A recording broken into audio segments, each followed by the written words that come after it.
How to fix Roblox Error Code 268. So first, what you want to do is just click on Windows plus R on your keyboard. So at the same time, just tap on the Windows key and your R key on your keyboard, and this should pop up.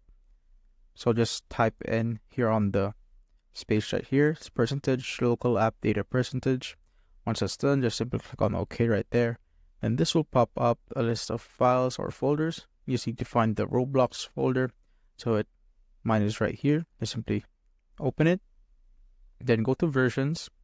So I have two versions right here.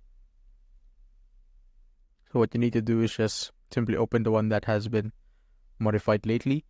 So mine is this one, so it has the latest one.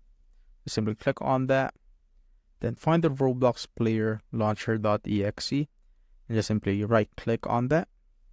Then click on troubleshoot compatibility on the menu right here. Then wait for this to load.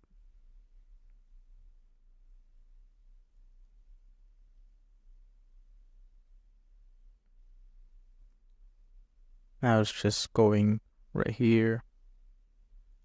Click on yes. And let's just click on the program doesn't display correctly. Then yes again. Then once that's done, let's try to open up the Roblox player launcher again. Just simply click on open.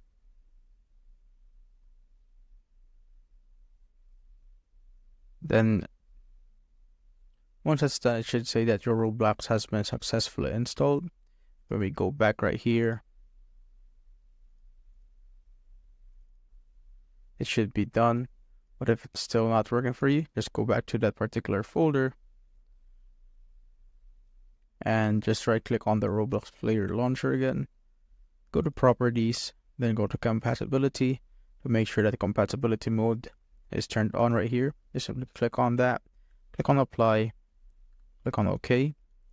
And that should basically fix the error code. But if it's still not working, what you need to do now is reinstall your Roblox and install it again. And once that's done, that should basically fix the problem or fix the error code 268 on Roblox.